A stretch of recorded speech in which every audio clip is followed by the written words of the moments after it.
All right, click the link. See, join the channel, become a member here or on subscribe. Sorry, I even remember the Clinton book. Wag the Dog, and it was made into a movie in the 90s. You do whatever you can to distract people away from other issues. It's like, is that what this movie is? Yeah, that's what it really feels like. I mean, these people are so deep in an echo chamber that they don't necessarily think that way, but the people who are pulling the strings for them very much think that, like, we have to do anything to get people distracted away from inflation and $6 a gallon gas and the homeless tent cities, while simultaneously taxpayer money is going to Ukraine, Israel, and every other foreign country that is also being, sticky fingers being funneled back into our politicians who are worth, hundreds of millions of dollars. We got to distract people from this end stage of a country where they're looting the treasury, which is where we literally are right now. That's not hyperbole.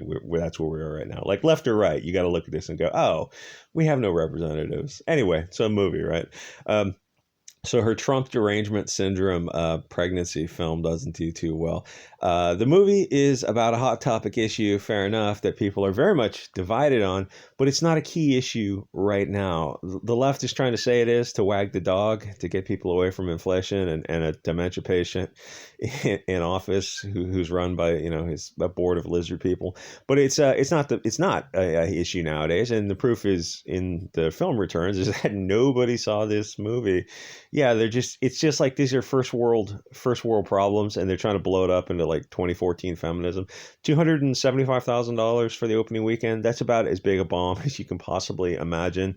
There is no interest in what is clearly a propaganda film coming from a left-wing puppet who is only too happy to do what her masters tell. You talk about failing upwards and stuff. This kind of funk of bomb movies does not attach to Elizabeth Banks because she's doing what she's told to do. These aren't her ideas so much. I mean, someone who controls the purse strings is telling her to go ahead and do this, and it won't hurt her. And it's that's why you see these people fail upwards, because they're just doing what the puppet masters are telling them to do for political reasons. Like by now, you got to realize Hollywood's not Hollywood. It's just an arm of the DNC, and which is an arm of Soros and Schwab.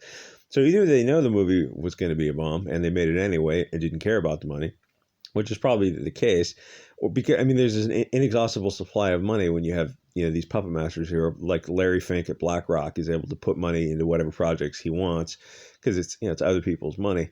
Or there is a huge disconnect between the Hollywood echo chamber and the real world, which is also the case at the lower levels.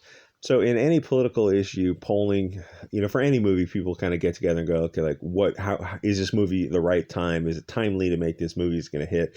They had to know that this topic does not make the list, not in the current situation where inflation is very, very serious and there's war in Ukraine and taxpayer money is just floating. And the homeless, it's like the end stage of a nation where they're looting the treasury. So yeah, this issue is just not critical for most people. Nobody cares in 2022 about this story set in Strawman 1960s. The story is set, she's pregnant, her health's at risk. Here's the thing, almost everyone on the right or left simply agrees that the mother's life comes first. It's just a non-issue. So there's the movie in 30 seconds. We all agree. It doesn't make sense as a propaganda piece. What's the point of a birth where the mother and child are not going to survive? That's just an obvious, okay, even if you're pro-life, you're saying you're gonna kill one to save one. That's a better calculus than to lose both people. Those are hard choices, but clearly saving one is better than losing two. So everyone agrees. So what's the point of the movie? I don't know. Other than the Bill Clinton wagged the dog sort of thing. Anyway, so it's a moot point. It's the movie Strawman.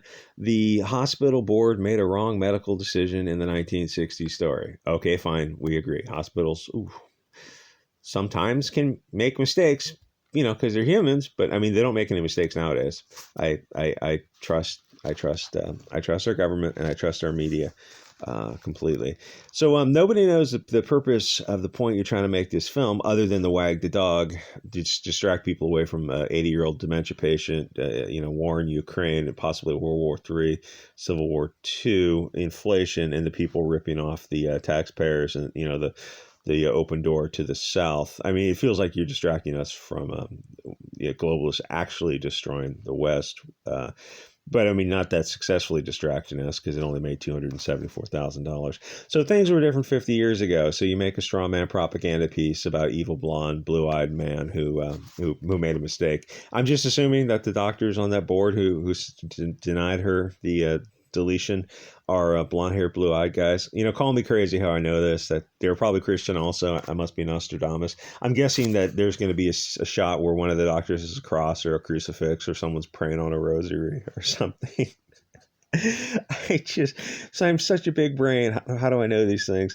So things were different 50 years ago. Okay, who cares? Most of us weren't alive 50 years ago, and we certainly weren't making your medical decisions. And if we were, we would have agreed with you. Yes, if your life is at risk, we agree that it's a tragedy, but sometimes, you know, decisions have to be made. There's tragedies throughout. You know, big families are fleeing war, and it's like not everyone is gonna make the war. It's like brutal decisions get made throughout human history. That's, you know, the Wendigo tradition of starving winters where they have to eat the elderly. It's like, yeah, that shit happens. You eat the elderly to feed the young. It's like that's the brutalist survival trait of human history. But it's like you have new life and you have to sacrifice old life. It's like it sucks, but that's how that's one of the theories on how they form some of the mythology.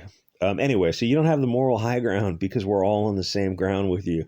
This is a special circumstance where your health is at risk. Clearly, the medical people made a bad decision. Gosh, I better be careful there. I don't want to upset our puppet masters. It's so. I just want to joke around about that issue, but I did that on another channel and got a strike talking about the scientific method. Weird. Thought, fuck me.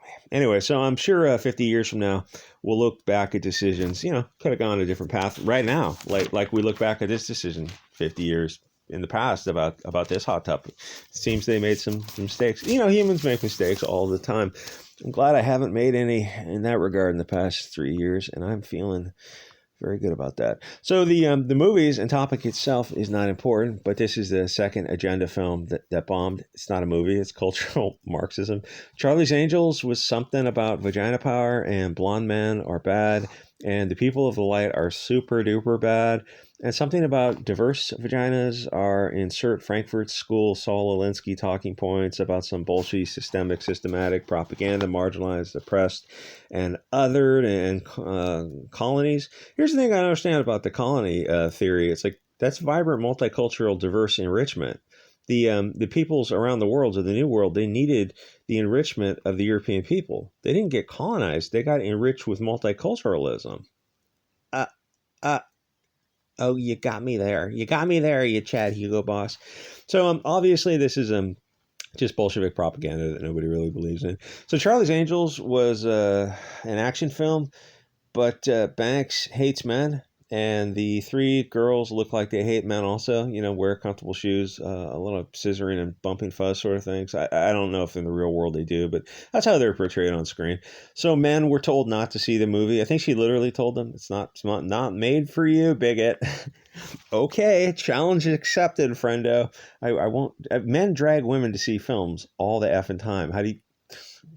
Obviously, like women are the only one who won't admit this. Elizabeth Banks is the only one who won't admit this.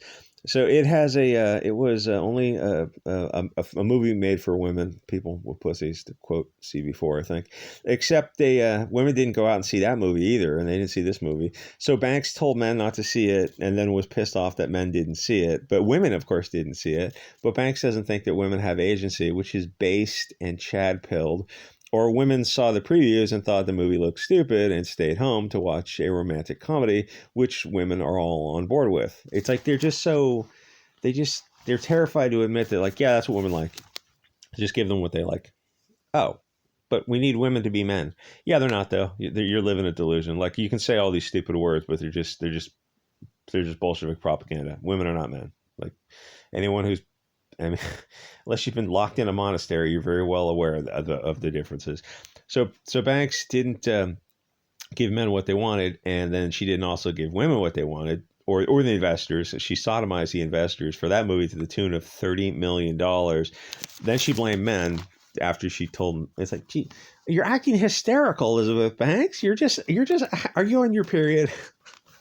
I would love to do a bit with an interview. It's, you know, it would be better if you could learn to make fun of yourself if you're a big Hollywood star. It's like who was it? The two black guys who were slapping each other. I forget the two comedian guys at some award ceremony, and because the one comedian guy was making fun of the audience, and he was taking the wind out of their sails a little bit, and the Hollywood audience, is so up on themselves that they're like they cannot take anyone taking them down a notch, which this comedian was doing. So the other guy, he was making fun of the chick with her bald head or something. She got some little bald spots, and so the other guy freaked out and just like, oh man, what an L for Hollywood, L for that community, an L for.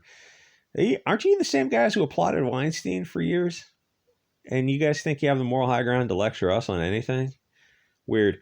Oddly enough, I feel bad for the guy. I can't remember his name. The guy who did the slapping, because you look at his situation with his wife, and you're like, oh, like this guy's worth billions of dollars, but his wife is just torturing his life. And then you look at his kids, you're like, oh man, Hollywood. That is a real hive of scum and villainy. So this movie is insane because everyone agrees with the premise that mother's life obviously comes first.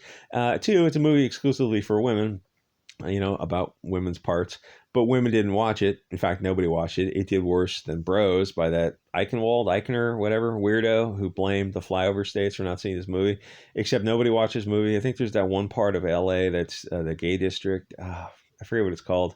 And he goes, I was in a theater in this one tiny little Santa Monica. It was a Santa Monica. It's like there's a gay spot.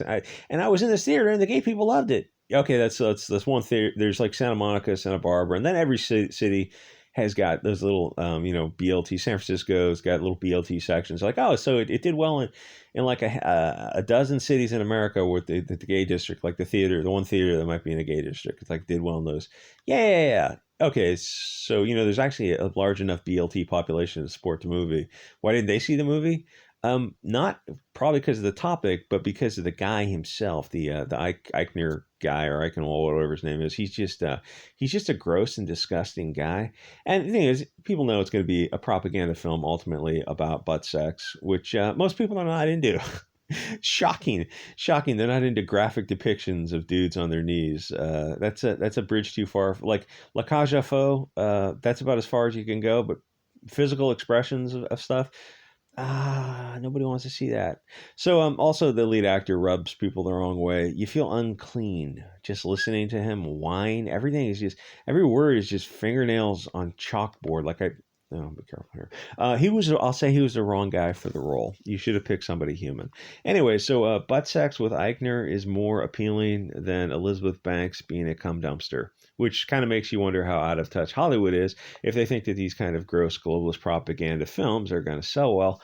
It's like Hollywood is made up of these demons who live in an echo chamber of stupid ideas fueled by, Epstein Island trips and swimming in cocaine when they're not abusing children, and they're willing to lose money to keep pushing Bolshevik propaganda, which is the real story, the story behind the story, the globalist social engineering that costs them money, but they don't care because they're funded by the worst people on earth who also have the deepest pockets.